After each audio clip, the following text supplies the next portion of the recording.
I'm not doing this to condemn anybody. Okay. I just want you to be aware of what the New Testament actually teaches, because a lot of people don't know. And the people got to know whether or not that president's a crook. And so let me play something from a friend.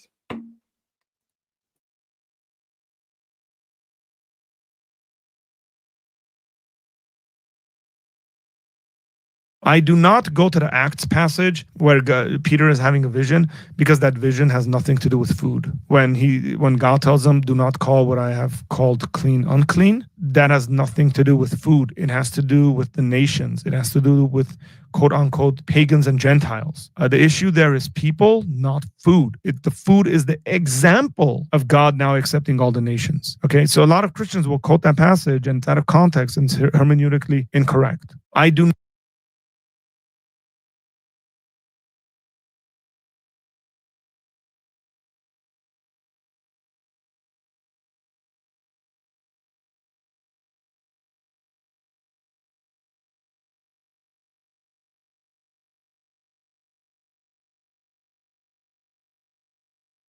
Okay, that is absolutely correct. Arthur is a man of integrity. That verse is not about food. Somebody left a message and he liked it, unfortunately. Where they go to Mark 7 and they're like, see, Jesus declared all foods clean. Let me suggest to you that is impossible. It's the same sort of issue about they're saying men are unclean simply because they're not doing this ritual. He's not declaring, here's why he's not declaring all foods clean. Well, first of all, he didn't come to do away with the laws. Now, remember, Jesus came under the law to redeem those who are under the law. Do not say Jesus, like, look, Peter wouldn't have been concerned with not eating, like when you see how Peter reacts to the dream and he misunderstands it, thinking it's about food. He's like, I haven't eaten anything unclean. Look, he wouldn't have that reaction if Jesus had declared all foods clean. He would have known that, because that came first in the narrative. Second, Jesus is speaking, that scenario there is before the new covenant. And so here's a problem with that. He came under the law to redeem those under the law. What brings the new covenant? His death. So Jesus would magnify the law and make it honorable. The people of the Jews, God's people that Jesus is teaching under the Mosaic covenant, can't go against the laws of Moses while he's teaching and do away with what God said was clean or unclean, because then the Jews would be obliged not to follow him, because he would be a false prophet. Because saying you can eat unclean meat before the new covenant, while they're under the Mosaic covenant, he would be a false prophet, like technically speaking. Okay. You can't say he did away with the food laws. You can say he was hinting at a greater picture that hadn't been fully realized yet, but you can't say he did away with the food laws. That's a game change, right? Because he would be sinning technically according to the covenant. Now, you do not want to have Jesus sinning, especially if you're a PSA. You can't have Jesus sinning, because then he wouldn't be the spotless lamb who's the acceptable sacrifice. Okay, so there's no way Jesus is doing away with any law of Moses before the new covenant.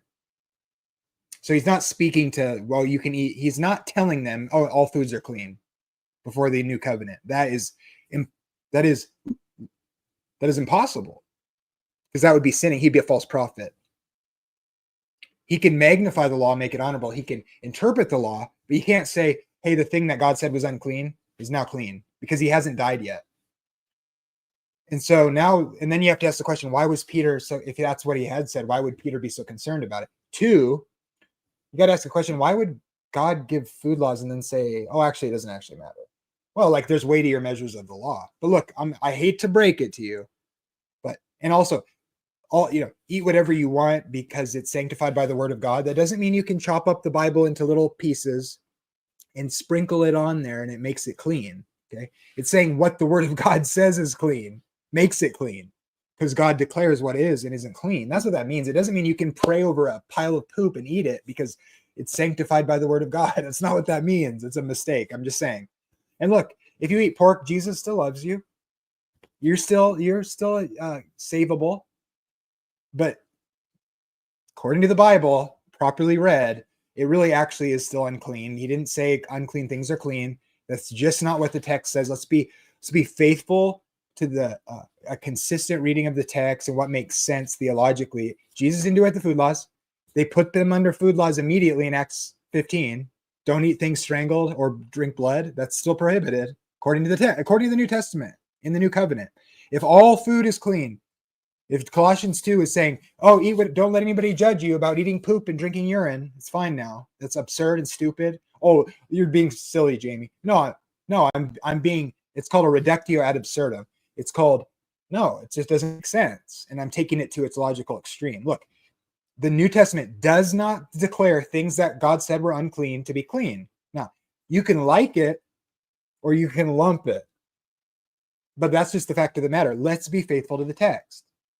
You're not unclean because you ate unclean meat.